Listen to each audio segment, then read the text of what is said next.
Hey everybody, Dave Hagan here. Today we're going to talk about some thoughts on how to invest.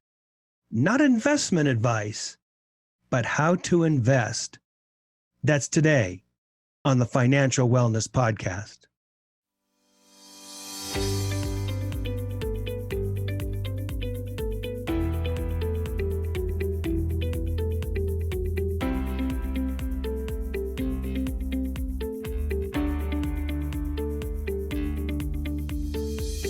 Welcome to the Financial Wellness Podcast, Dave's weekly message to keep you on your path to financial success. Here is your host, financial problem solver and talk show host, Dave Hagan. Hello, everybody, and welcome to the Financial Wellness Podcast, or the TFWP, as we like to call it here in the studio. Actually, we're not in the studio today. We're still doing this by Zoom. So today we're coming to you from Van Nuys, California, Lake Arrowhead, California, Venice, California, and San Diego, California.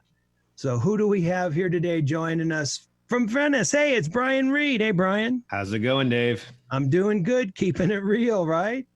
Doing what we have to do in these crazy times, but making forward progress. So yeah, stay out of trouble. Stay out of trouble. Keep walking one step at a time. Exactly. And from San Diego, our announcer, Nick Appel. Hey, Nick. Hey, Dave. How's it going? Good, good. You? Good. Just sipping on my coffee, ready to enjoy a great podcast. Yeah, I'm looking on the video here, and I see the out of screen the steam coming up off your coffee. So I was wondering what was causing the steam from down there. It's getting hot in here. Yeah, glad to hear it's your coffee, my friend. Glad to hear. So I wanted to talk a little bit about investing today. Not what to invest in, because of course we would never do that, but some thoughts on how to invest. And what brought this up, guys, was this story about this 20-year-old kid just this last week.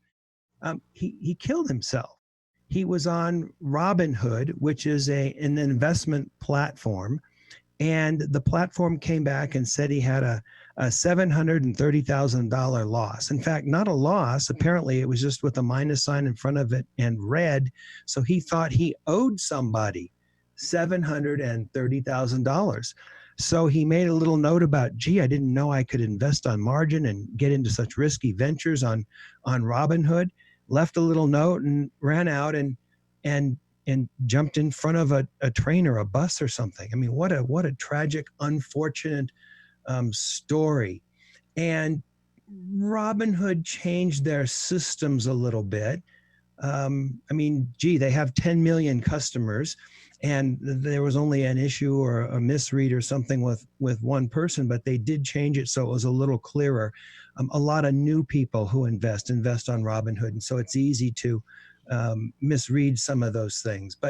And even to change the software to save one life potential on a go-forward basis is a good thing. But this is a relatively isolated incident, it seems to me, but I thought there's some really good things that we could learn from this, some takeaways that we could have from this. So that's the reason I want to talk about investing today. So some takeaways.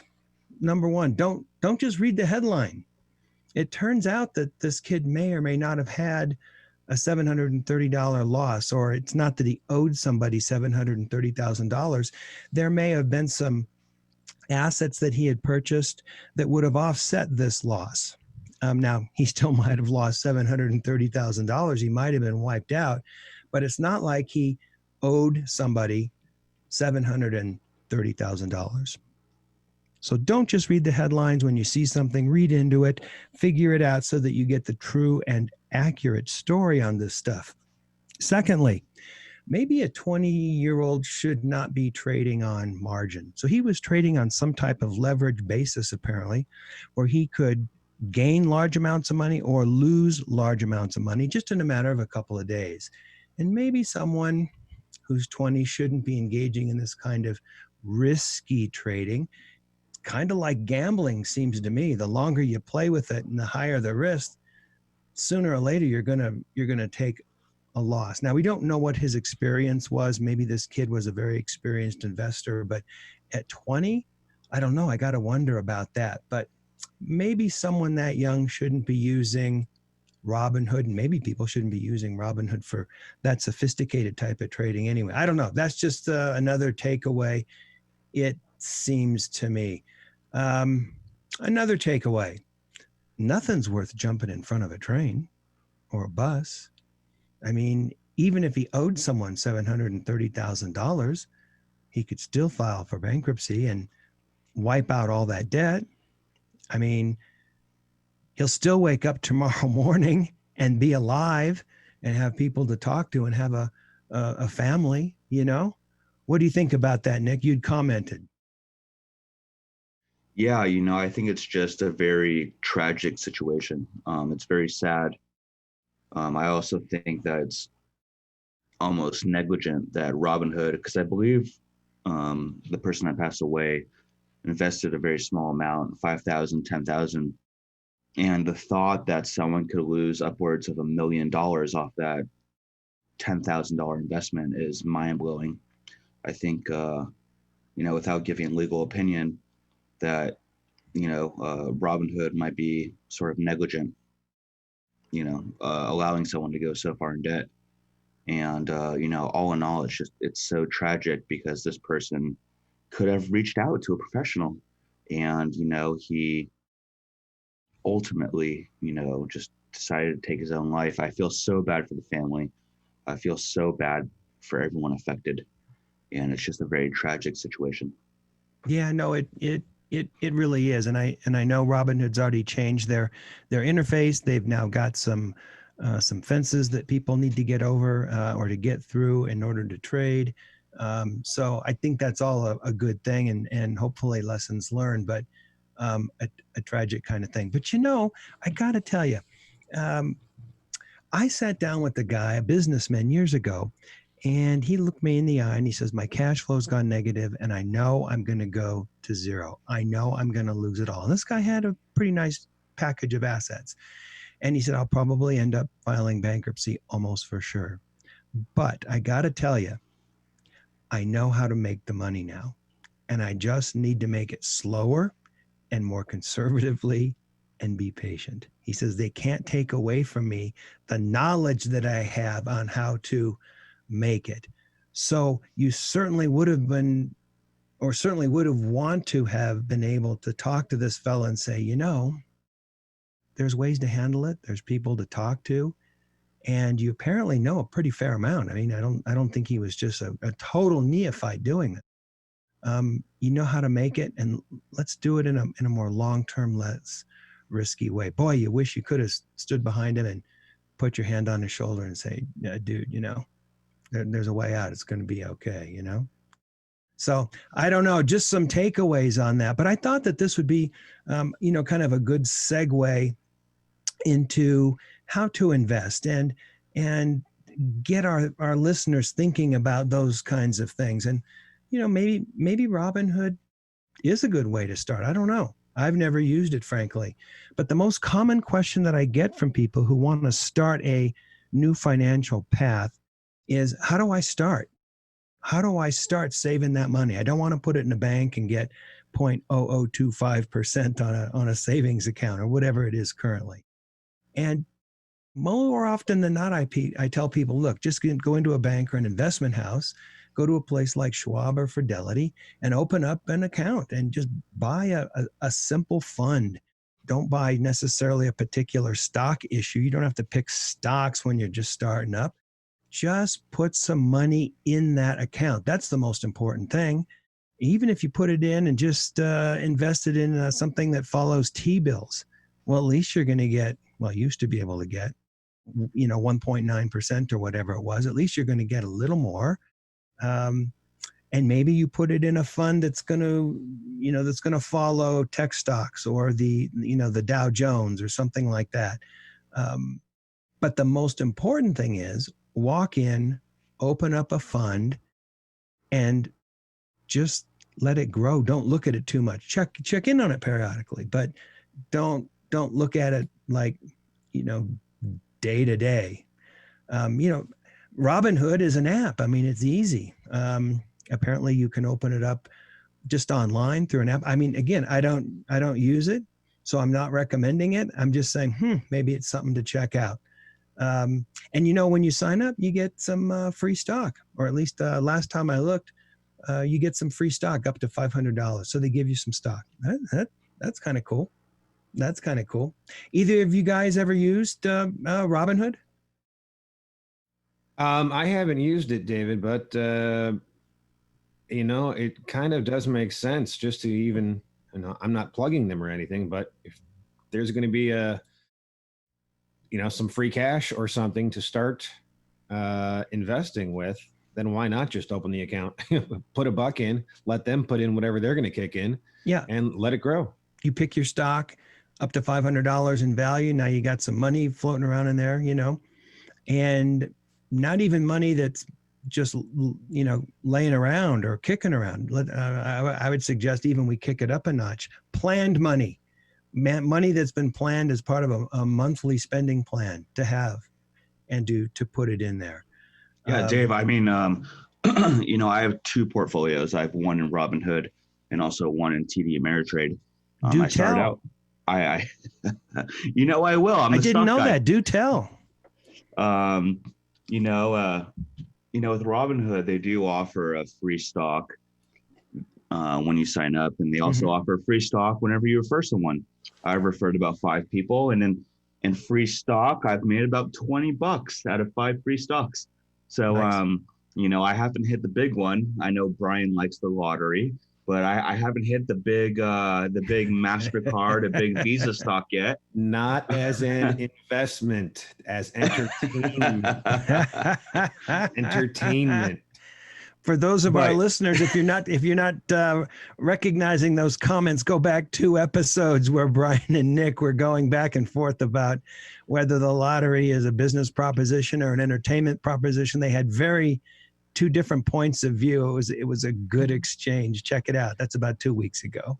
But with Robinhood, it's so aesthetically pleasing. It's very user friendly, whereas my TD Ameritrade account, it's more, shall I say, professional. They have a lot more analytics going on. There's a lot more news reports, but it's a little bit less user friendly to where you see a stock going up and down. Whereas Robinhood, it's just like you see this line, like a chart, just going up and down, and very easy to purchase a stock. For an initial investor, someone who's getting into it, I would say, you know what, try it out. Invest $100, invest a couple hundred. And, after that, when you feel more comfortable, I would say move to a different platform. Yeah. Not on margin, not leveraged, just put some money in. No margin. Yeah. Can you pick funds on Robinhood? Do you know? Yeah. So you can go to an EFT or whatever. ETF, I mean, yeah. So you pick, they have those available too. QQQ and some of those kinds of funds? SPY. If you just invest in SPY, let it sit for a couple of years, it's averaging a 7% return. If you put money in a bank account, you're getting 0.025. Yeah. You're getting nothing. Right. And for our listeners, we are not making any specific investment calls or giving any specific investment advice. The thrust of what we're talking here about is put some money aside, get something better than simple savings, pick a conservative investment. You can talk with people online. You can talk with your accountant or whoever you talk to for financial advice to get some choices. But you can pick some funds that have a wide range of stocks in them, so you don't feel like you have to go out and go, is Microsoft better than Google? Which stock should I buy? You don't have to do that. All you got to do is pick a fund. And the most important thing is open it up and get some money in there. Check it out. So, the other thing about these platforms, Nick, is the trades are free. And that's what's so good about these platforms. Starting in October of 2019, many of these platforms went trade free, which actually has increased the volume of stock trade. Yeah. Yeah. Well, and it's done some other things too. Do you know how they used to do it? I mean, back in the day, you'd go into a brokerage house and you'd execute a trade, and they would send some kind of communication to the floor of the exchange, and they would run your trade over to the pit, and then they would get you your stock, and they'd come running back, and it would be confirmed in half an hour or an hour, whatever it was. So you were actually having runners run to the pit at the exchange. Then they went to these electronic exchanges like NASDAQ, and now it's all pretty much electronic from what I can tell. Dave, that must have been the 1900s. Come on. Stop. You're killing me. You're killing me. It was not. It was not. I remember back when you'd have to run over to the brokerage house and hit their Quotron machine to get a quote on your stock. And then people that were really cool had like a little machine that fit on their belt, like a pager that would run their stock prices. Now it's on your phone. I mean, it's almost too accessible. Instantaneous. I mean, I click a trade. Well, here's a little tip, but don't tell anyone.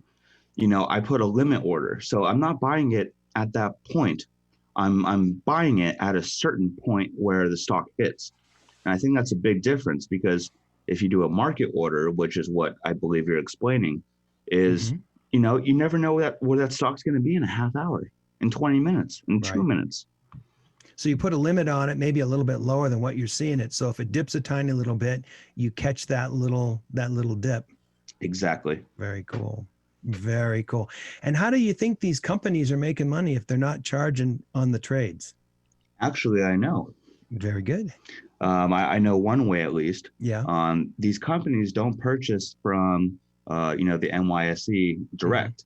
They have another company that purchases it for them. And what happens is that what's called the third party then gives a kickback to a trading platform such as Robinhood, and that's how they make money. Well, I know that Robinhood does not pay you interest on any cash in your account. So if you've got uninvested money, they're not paying interest. And I think they're putting that in their pocket as well, which is all right. So you don't pay for the trade, and now you don't get the interest. I remember when Schwab came out with, what was it, like $19 trades, $29 trades, and there was all this buzz in the community, like, oh my God, that's so cheap, blah blah blah, and now it's nothing. Well, let's not pump Robinhood too much. Are there other places that provide free trades? You know what, Dave? I think there are. I believe that TD Ameritrade has free trades, and there's a bunch of others. Schwab, Vanguard, SoFi. I mean, I guess there's like a whole bunch of them. I mean, that's what I hear. Yeah. So I guess the point is, the important thing is pick one, put some money in there, and get going. But here is the big caveat. People start to see good returns. Like last year, the market returned darn near 30%, and people get itchy and they get aggressive. Maybe even some get addicted, like day trading or something like that. And because it's free and it's easy to jump, and it leads to loss. It can lead to loss. It's not really what we advise. Some people obviously are going to trade more than others. And some people aren't going to do their research. And of course you have to do your own research. But people look at something that's running up, or they see something on TV. Oh, it went up this much, and buy, let me switch and buy. Well, if you're chasing something like that and it's already gone up, you may not get a run up after that. So you got to do your research. You got to stick with your strategy. We advise buy something that's quality and hold. Free trades are not that much of an advantage if you're doing it the way we advise, which is buy quality and hold. I also think that when people can trade for free, and people are trading, day to day, day traders or momentum traders even, it causes the stock market to get wobbly. So the ups are higher and the lows are lower. You think that's the case, Brian? It's tough. The highs are high and the lowers are lower, but we know we need to do this. We need to invest. We need to, have our money working for us. It's just kind of like what Nick said earlier, start slow. Start small, start slow, but start deliberately and regularly. And also, if I may interject. Yeah. This whole thing that's going on with Hertz has declared bankruptcy. People are still investing in Hertz. It is crazy. If there's one piece of advice, not legal advice, if there's one or financial advice, do not invest in a bankrupt company. Don't do it. Don't do it. That seems kind of obvious, but there were people that were probably going to buy, right? Thinking that something miraculous would come around the line. And they did. It's a long-term investment. Hertz was at 40 cents. It went up to $6 while it was bankrupt. Wow. And that it's just been, it's been diminishing. That's when you buy and sell at $5.90. Wow. Well, you know how you can make money buying in a bankrupt company, volume. That's a joke, guys. Brian's looking at me and going, he's definitely had too much coffee. Where is he going with this? Well, you know what? It's 2020. Nothing, phases me anymore. Yeah, that's crazy. All right, so some things to think about in terms of investing. I saw some good advice on the internet. I think it was CNBC. I think it was just the last couple of days even. CNBC, I think, is where I was looking. And they had 3 tips, and I thought it was pretty good because I thought it was so simple. 3 tips to investing. Number 1, have a plan. Commit to a regular savings. Take a percentage off the top, not what's left over. 10%, 15%, but do it regularly, do it automatically so that it's not an option. It's something that's coming out of your monthly spend plan.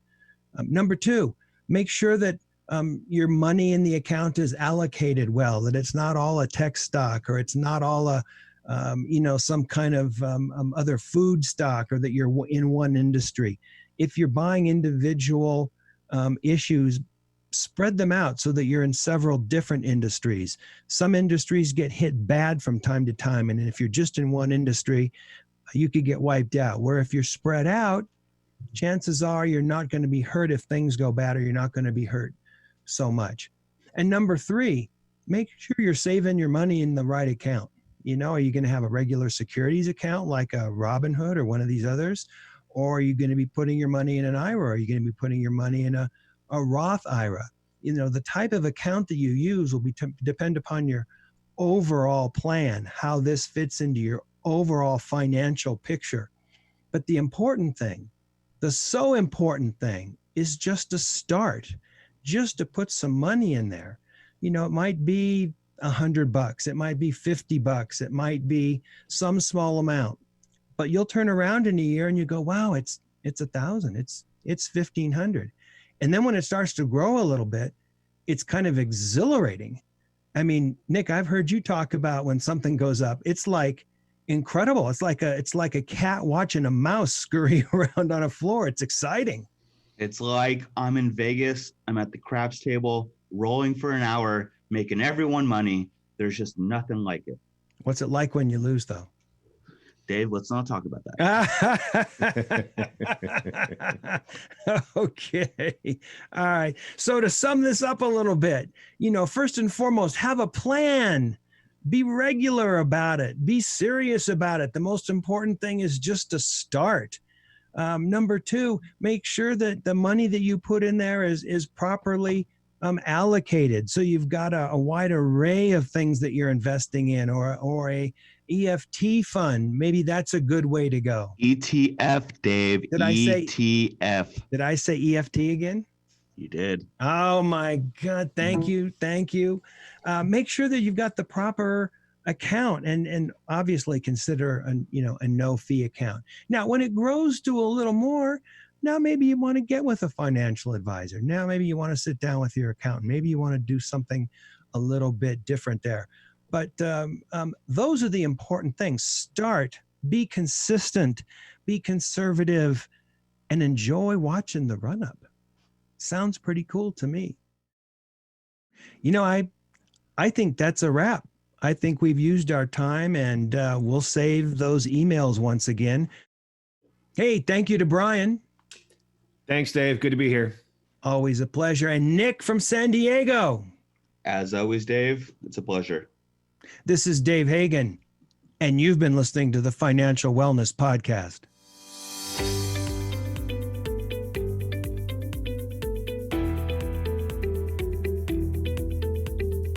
You've been listening to the Financial Wellness Podcast, Dave's weekly message to keep you on your path to financial success. If you have a question that you would like Dave to answer on the podcast, go to thefinancialwellnesspodcast.com. You can leave an audio message with one click of a button, or type your message into the question box. Either way, it's sent right to Dave's phone. Remember, Dave will randomly draw from the submitted questions and pick the winner of a free 1-hour personal conversation with Dave to help you achieve your financial goals. Don't forget to subscribe to the podcast so you receive the new episode notifications, or share the podcast via the app with your family and friends. This is your announcer, Nick Appel, wishing you every financial success.